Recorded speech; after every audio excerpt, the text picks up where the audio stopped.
Hello, this is Alexander Hall from Lescott here. Sorry, that was anyway, this is Viva Voce week 4, and I'm going to now go on to the questions of the week. Right, so question 1. What research have I undertaken independently this week? The main ones that I went over was frantic assembly.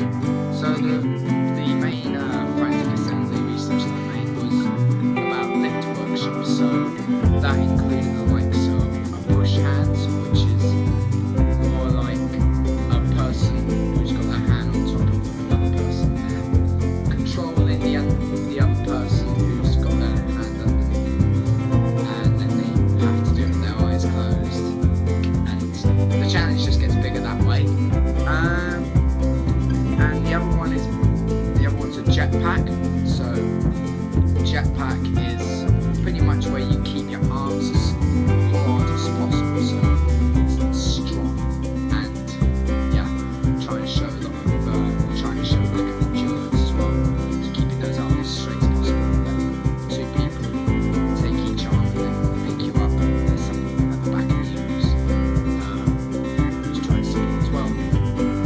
So with those, the way I've applied them with our project at the moment, Grenfell, with the jetpack, I thought that maybe that could be really good in terms of maybe people jumping out of their flats, so those who couldn't get out could run downstairs, the only way to die was to just jump out, and there was others who have a trampoline to save their lives, so they don't fall to their death, so it gives them a chance to survive. The other one with push hands, the way I see that one as well is maybe someone who might have been blinded by the fire who survived but unfortunately went blind, so that could be a good one to go with. That's the main ones that I picked out of from my research with Frantic. Akram Khan.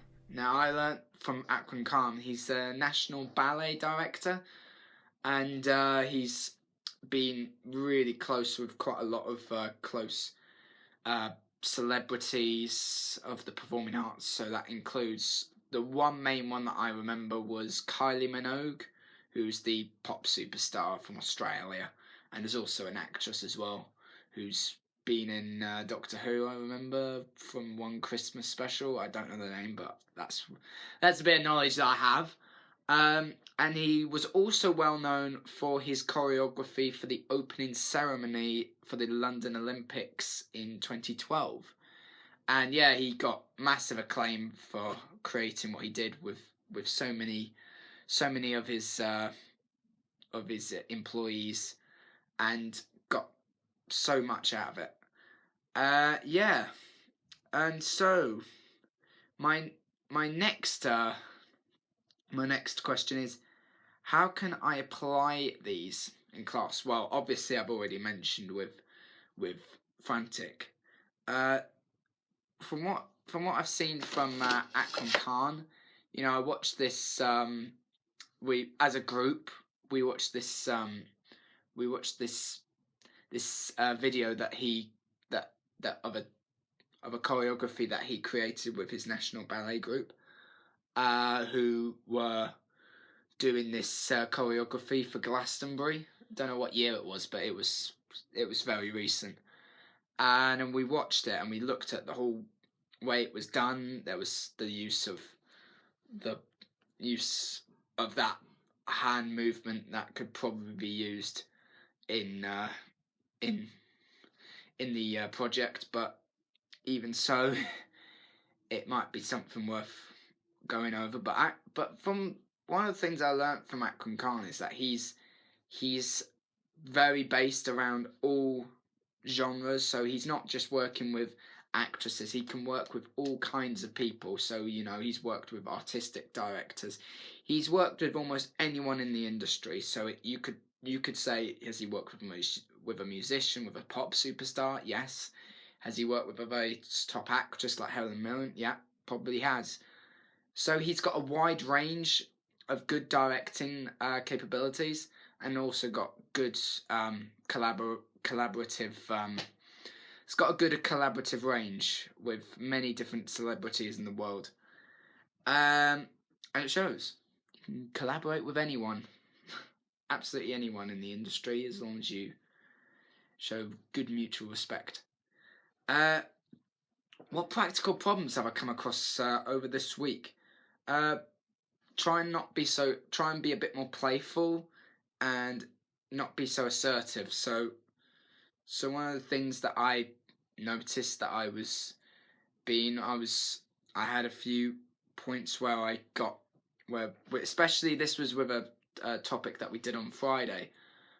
We had this the two Georgia, so Georgia Pine and Georgia Webber, and I also worked with Demi. We wanted to create this scene with a reporter, and of course with children who had been victim close to the fire, who might have been close to the fire or might have been in the fire. And so what we did was we looked at this report that we were given on Friday, and just kind of block out bits that weren't needed. So the whole report was a bit like, the Grenfell Tower happened on the 14th of June. It was the biggest catastrophe of British history, and we just had to kind of work around it. And then, of course, there was this text that one of the victims put together. And so we got one of the children who was one of the Georges who came across and did who read the text through, and me and Demi, we were just doing the reporter's part. But yeah, with in terms of when I wasn't needed, so when I went straight back in and started playing football with the Georges, I should have been a little bit more slow with my passing with the ball without passing just with so much pace, because also with the spacing, you wouldn't do that if you're in a small tight space, but also when you're with children, you need to be careful with how you kick the ball, and because they were portraying children, you've got to be careful with that.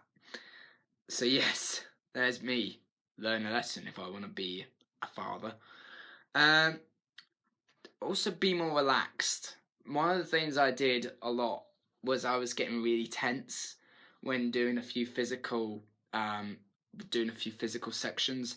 I noticed I was getting really tense up because I was so, worried whether I was going to remember a choreo, whether I was going to remember a movement, and so on and so forth. And I just tensed myself up so much that I was just getting out of zone, and it just got hard for me. So I think one of the things I need to do is just relax. It's easier said than done, but I need to do it. Just relax.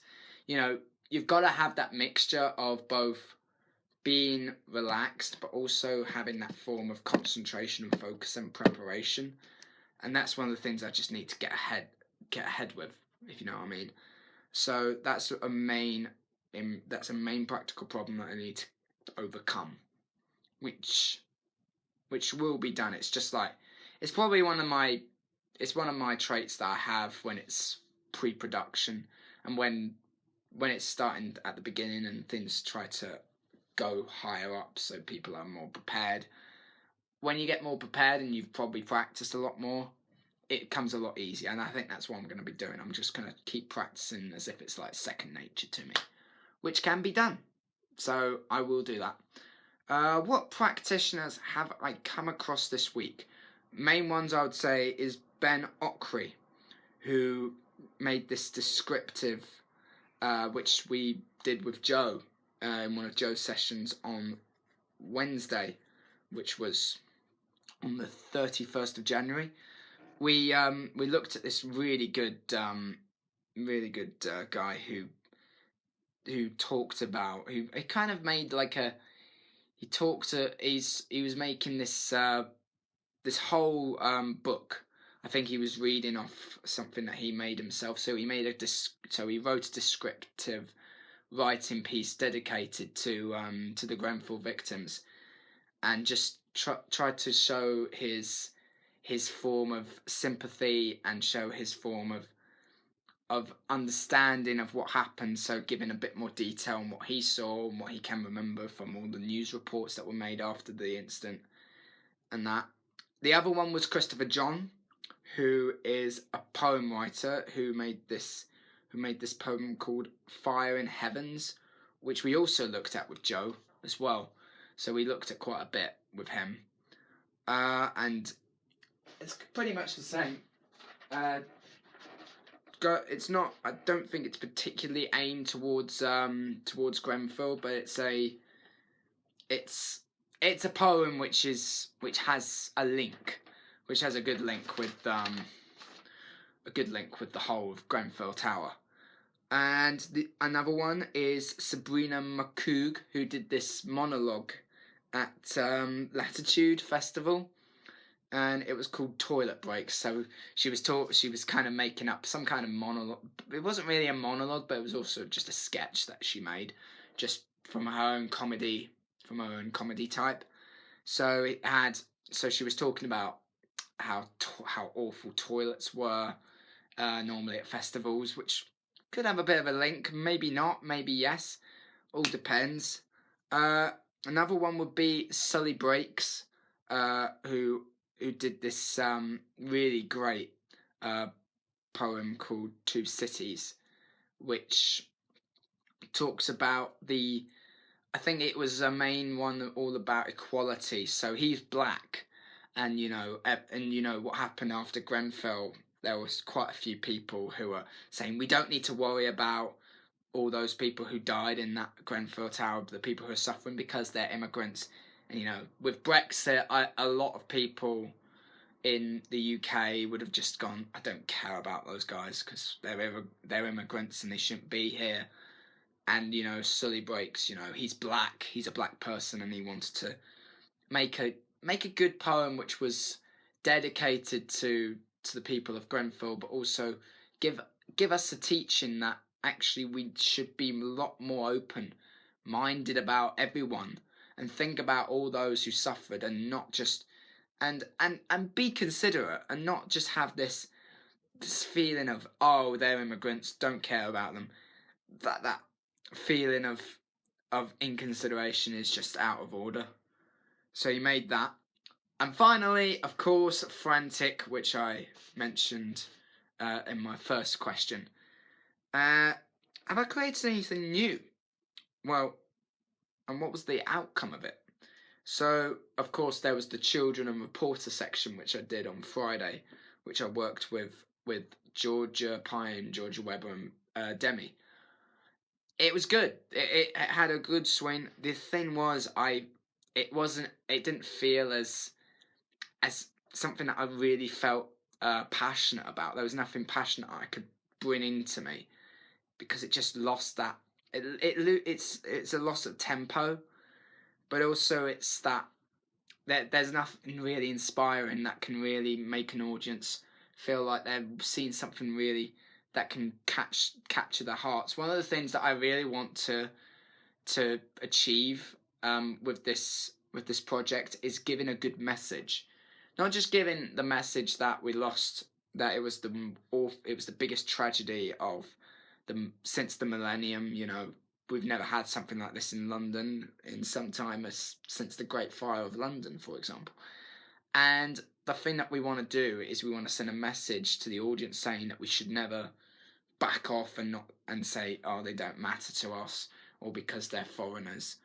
I just want to come across as someone teaching the importance of equality, teaching the importance that tragedies like this shouldn't be ignored, that tragedies like this need a form of contribution and love to those who are in need. And the world is in need. Everyone's in need. The world that you look at now, from abroad to here, everyone in the world, there's almost every country has a poor person. Ones will have majorities, ones will have minority, and we need to be coming together as one. And that's one of the things that I want to kind of get across. I don't want to give these really small reports of, oh yeah, Grenfell Tower happened on this day, blah de blah de blah. Oh, it was the worst thing in the history, and then you have this one text that's just, in a way, it's effective, but it just doesn't. It defeats the purpose that we really want to get across as a whole ensemble. I mean that's just from my perspective. It's not from anyone else's perspective, but even so, you know. One of the other ones would be the working day section, which was also on Friday, on the same day as when we did the reporter section, which I did with Zach, Matt, and Matthias. And so what we did was we were trying to create a new section which could get us more independent and make something new. So one of the things that we worked on was taking, for example, that Zach was maybe a businessman and he had work to do. He sits on his computer doing his work, and you get employees who come in with forms to fill in. You've got pens, and then you've got people who bring your cups of tea to keep you going.